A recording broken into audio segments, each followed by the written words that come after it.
Hey guys, Nestletter Magic here, and I'm twice as sick as I was yesterday. Yay. Seriously, person who came to F&M sick on purpose because he just doesn't give a crap and got me sick, I hate you.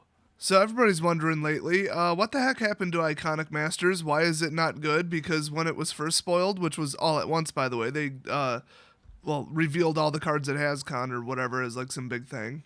I was all for that, by the way. You guys know what I think of that, fake hype train trickle marketing nonsense. So that was September 9th or 10th, something like that, and then the release date was November 17th. That is a long time. That's actually bare minimum 68 days, which is over 2 months. I mean, that's crazy. And remember, this is a 100% reprint set. So a lot of people are saying, hey, they just left it too long. I mean, usually the full set of spoilers comes out, 2 weeks before a master set, something like that. So everybody knows if they announce, hey, they're reprinting Thoughtseize, you should immediately take your copy of Thoughtseize and try to sell it because the price is gonna go down. Now, if you actually want it or need it or it's in a deck, obviously don't do that because, once it's playable property, who really cares? But if you're holding it as an investment, ooh, you just lost. So a lot of people will eBay them or buy list them, sell them on TCG Player, Card Shark, whatever. Just basically get out of it, as it were, if it were, investment terms. Well, you give people almost 70 days to sell off their cards. Yeah, they're gonna do it. Remember, the average player does not hang on, every word from Wizards, so they might only hear about the spoiler list going up, days afterwards. We'll even say a week, and then they have 1 week to get their stuff together, mail it, in on a buy list, and then the store would realize, okay, we have too many in stock, if they didn't already drop the price, and then they would drop the price, or the value of the card, I guess you could say. And honestly, by the time the cards get there with first class mail, it probably, the set already released. So while there is the initial, Thoughtseize is in the set, immediately slash the price, if you're, Channel Fireball or Card Kingdom or whatever. Besides that, it takes a while to, overflow the market with inventory that people just got rid of just because, the price is crashing. And if you know anything about single sales, the prices crash on day 1 of the release. That's when they just start the downslide for about 3 or 4 days, especially on eBay and mass user run stuff, not single company run sites. So that's the prevailing theory about what went wrong with Iconic Masters value, because on day 1, I'm sure it was between $300 and $400 EV. I mean, maybe on the lower end of that, but still, for $240 a box, and then realistically we all pay about $135 to $142 a box. That's pretty good. Now that sounds right, but it's also unprovable. You can't really just say, oh, that's it, that's the cause by itself.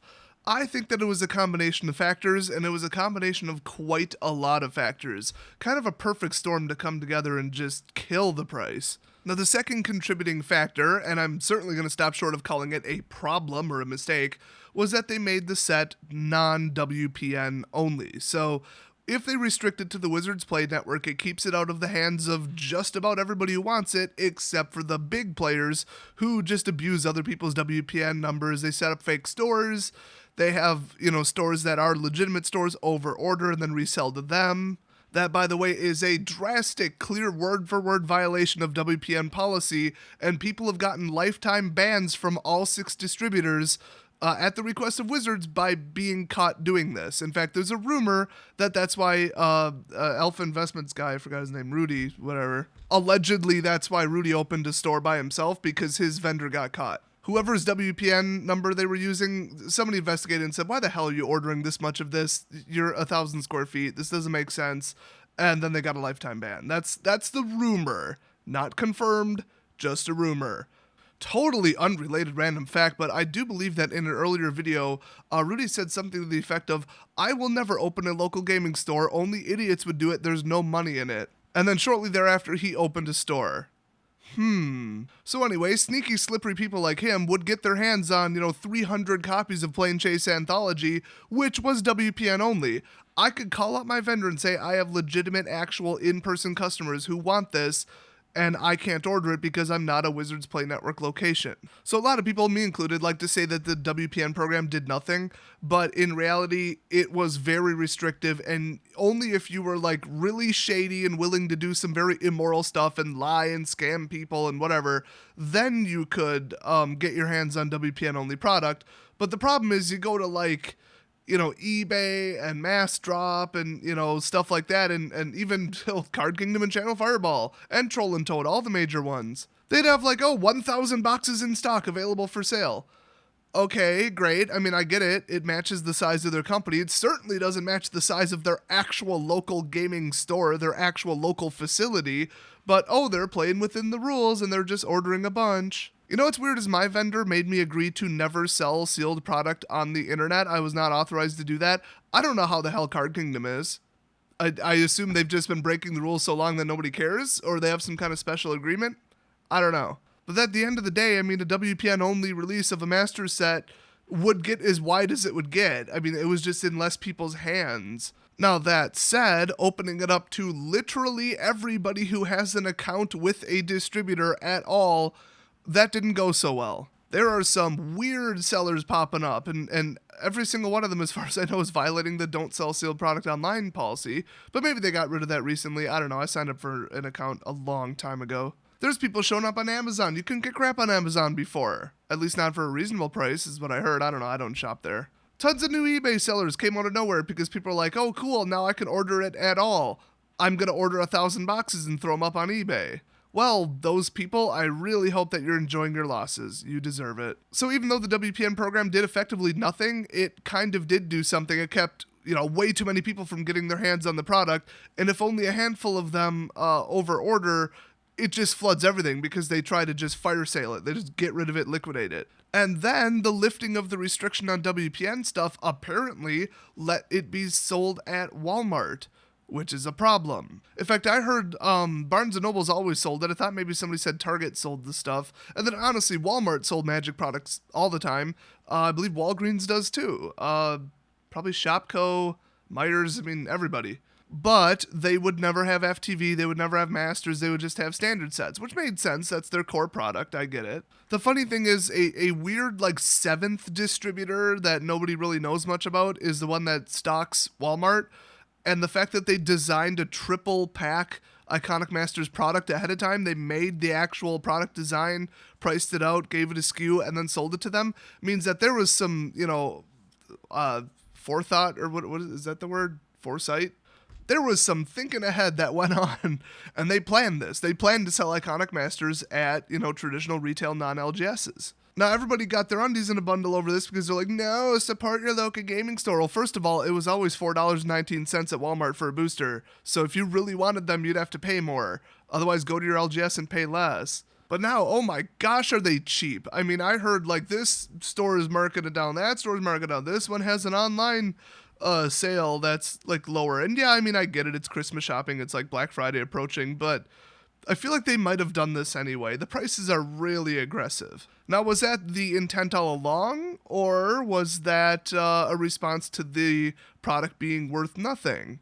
I find it hard to believe that Walmart doesn't check online and say, hey, it's going for this on eBay, it's going for this on Amazon, and you are telling us to sell it for this. We're not going to do that. That's not competitive. So I think, a lot of the vendors are like, we're way too high on this. This product is not worth what you said it would be worth, and we're dropping it. And then in response, local gaming stores have to drop their prices, and the master sets are where they made all their money. It was Black Friday every time those things rolled around because they could legitimately get $2.40 per box or pretty darn close to it. For sure, $9.99 a pack. People would pay that.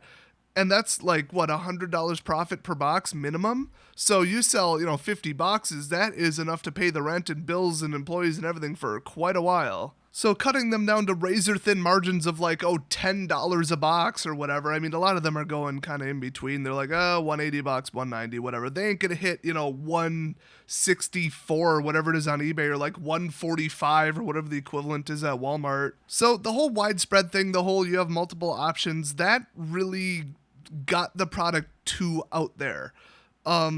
And they all had to compete with each other, and everybody wants to be the lowest by just a little bit. So it turned the entire market into a blown up version of eBay.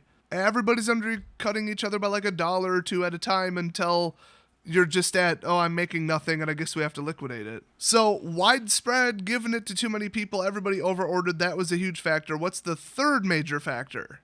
There's 4, by the way, in case you're, I don't know, taking notes. Actually, there's 5. I gotta throw this one in. There's less players. There's less customers. There's less people playing Modern. There's less people playing Magic in general. There has been a slight decline. It's not, 40% or whatever people are saying, but there's been a couple percent decline. And they're printing to the numbers that they last had.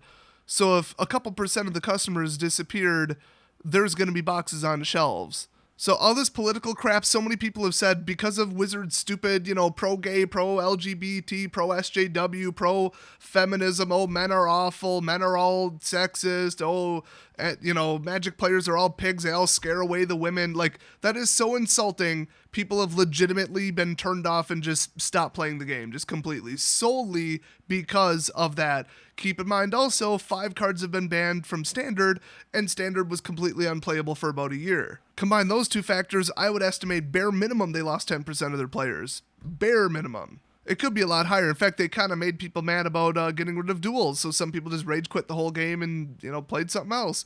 Then you got a bunch of big AAA titles releasing in October and November for, video games, so some people just don't pay attention to Magic and skip Friday Night Magic to play whatever, hopefully not Battlefront 2. By the way, if you bought that game, you're dead to me. So anyway, the 4th reason is they refuse to do anything about the mass sellers. And I mean the people who are like ridiculously big. There's that one seller, I always want to call him Dave and Buster's, but that would actually be cool. I think it's Dave and Adams. I don't know who they are. I don't know where they are. I just hear Lion complaining about them a lot. And I looked at their site and I'm like, yeah, Wizards needs to shut them down. They need to find them and threaten them into either raising their prices or just saying, we're going to tell every single vendor not to sell to you, because they've done that. They've kicked people out of the whole, network, I guess you would say. So them, that MVP Sports or whatever douchebag on eBay, that guy who sells like 10,000 boxes at like a $1 profit margin. Nobody really knows what's going on with that. They use a fake location, a fake game store. And I mean, it's a real game store, but that's not really where the products reside or ship from. I mean, it honestly looks like an illegal racket. It looks like something the mafia would do. It's such an insult to Magic in general that they let this go on, and it's so harmful to the network. Well, perhaps I should say market, the whole market of products in general. If there's some guy saying, well, I'm going to ship 5,000 boxes total, which is like a huge portion of the total amount of boxes that are sold. In fact, it could be 25,000. It could be 50,000. We don't know. But they know they're going to ship that many. And if they make $2 or $3 profit by really just getting it down to a science, how they pay for it, maybe a cashback incentive on their credit card or special deal with the distributor, every time you can shave 50 cents off, if you're only making $2 and then you make it $3, you just up your profit by 50%. So they have this down to an exact price, an exact, the most streamlined, cheap way to do it. And they literally just slap a label on a box and send it out the door a minute after it comes in the door. 0 effort, 0 staff required. I mean, you need like a printer and a computer. That's about it. Maybe some tape. And they take home, $30, $40, $50,000 per product release. So why wouldn't they do it? All you need is a boatload of available money, and you can get a business loan for, $100,000 to get started. So these razor thin margin bottom feeders, they need to be eliminated. So they either need to find them and suspend them and just never sell to them again, or start instituting what I really don't like, because Apple's the one that does this, but a price floor where, if you go buy an iPod, we'll say, I don't even know if they still sell those. But back in my day, kiddos, you could go anywhere and it would be the same price. Okay, nobody could say, well, Best Buy and Walmart have it for this price for, $300 flat, but we're going to do $275 because, that kills our margin on it, but we want to outsell them. We can't compete with them. We don't have the same marketing budget. Why would anybody walk into our store to buy an Apple product? Okay, we're going to lower the price. If you get caught doing that, Apple will ban you for life from ever selling their products, which you can't legally do in the US, but they will tell their distributors and resellers, or they themselves if they handle it, not to sell to that location or that business anymore. If you can't get the product, you can't sell the product. So a lot of stores were doing a little trick. I probably shouldn't say this, but I don't care. I hate Apple. They would take it out of the box, put it right back in the box and say, oh, it's an open box. It's a return or refurb or whatever. There was no restriction on open boxes or returns, and you can't legally sell them as new in the US. That's illegal in all 50 states. Sometimes they do it with the customer sitting there. They say, oh, we don't have any brand new ones. Boom, pull out a box opener, literally cut it open in front of them, take it out of the box and put it back in and say, oh, but we've got an open box. It's $50 off.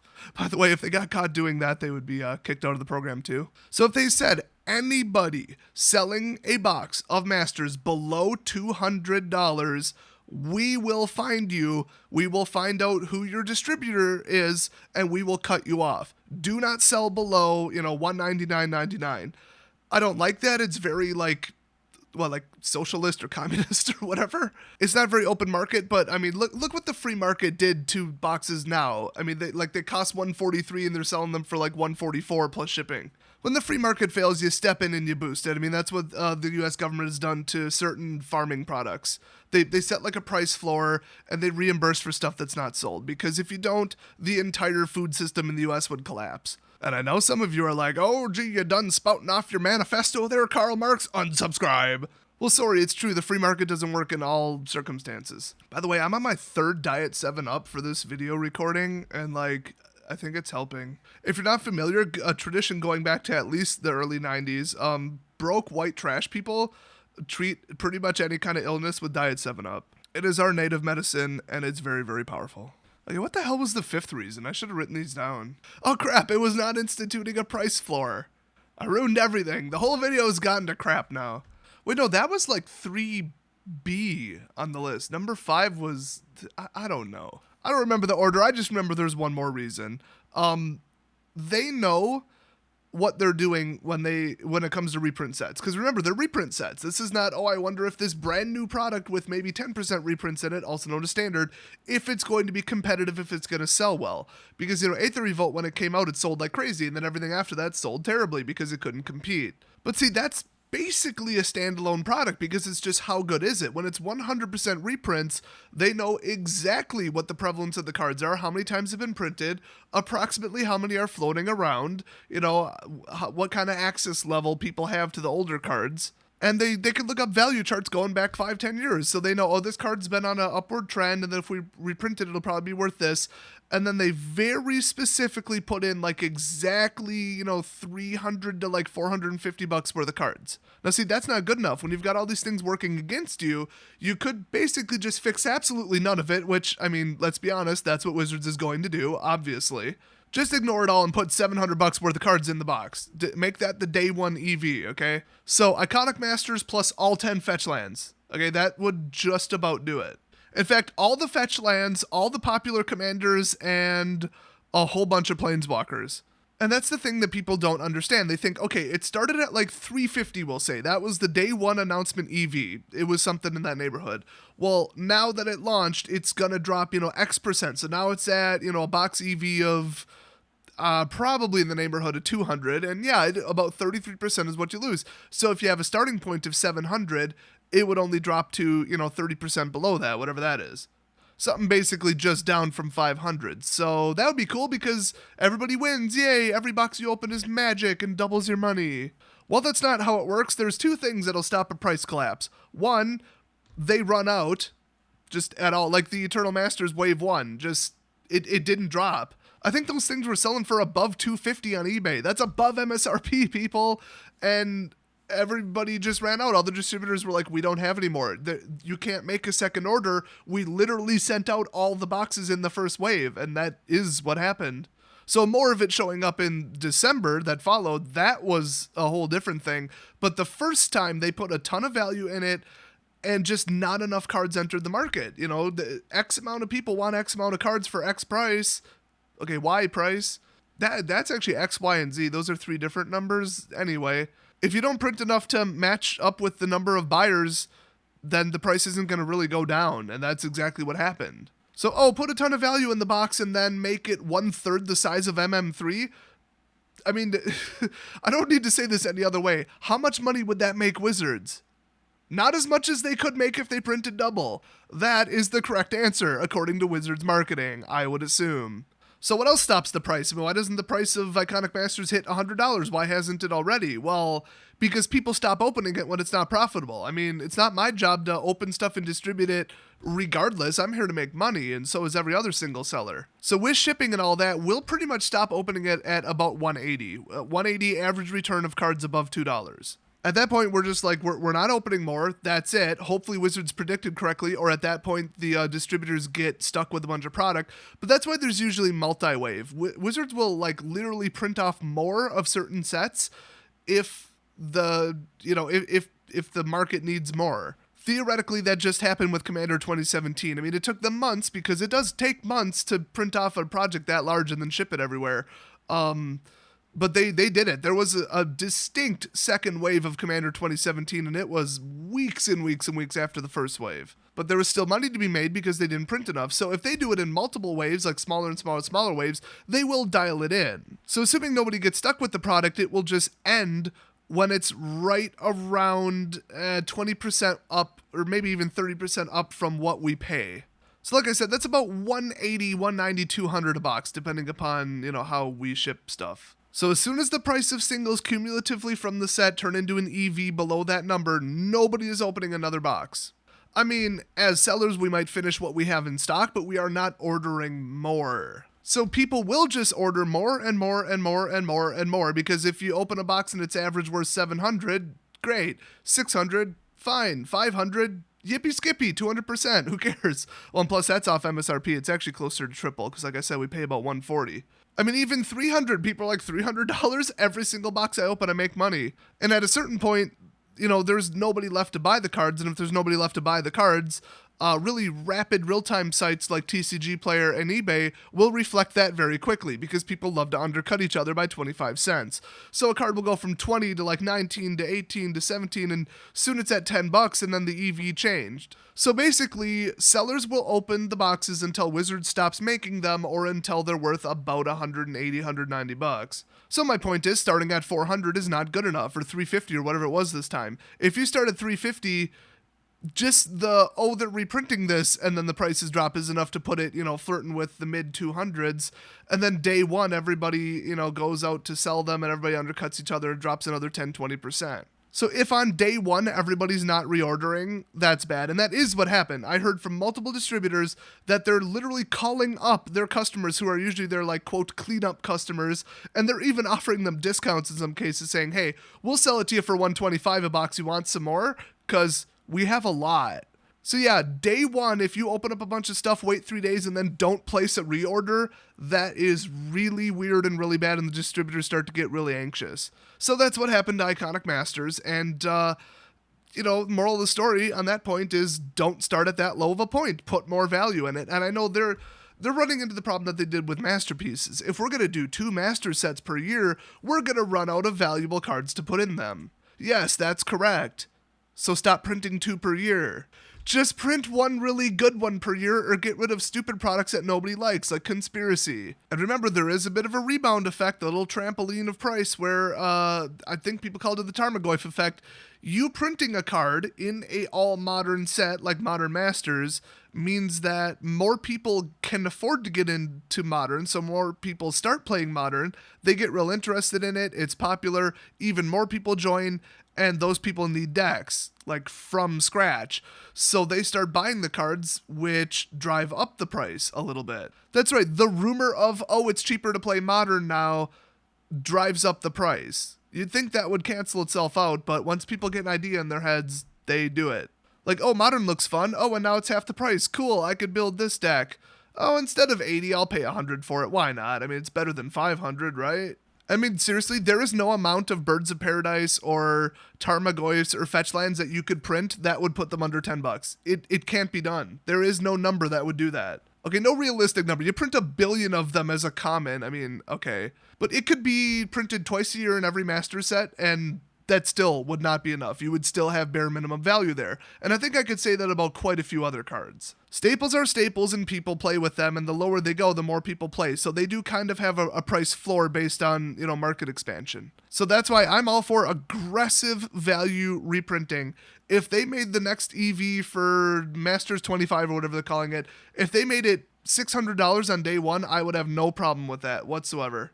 And then you might even have the other effect where the LGS is the good guy for selling it for like $240 a box when it's going for $300 on eBay because everybody wants it. Either that or, it's going for $300 everywhere on every vendor in the entire world, so they sell it for $275. Oh no, it's above MSRP. It's still a deal. It's still the cheapest price. So then Wizards makes more money. Players get more value. They're more incentivized to buy something, and the stores do better. Just everybody wins. Why don't they do it? So that's the one true solution. And there are other factors I didn't mention, like, it's almost Christmas shopping season, or people are already doing it, so they're either out of money or they're saving money. So they're spending less on Magic because they got to buy everybody presents. Historically, sets that come out right after people get a tax return do a little bit better.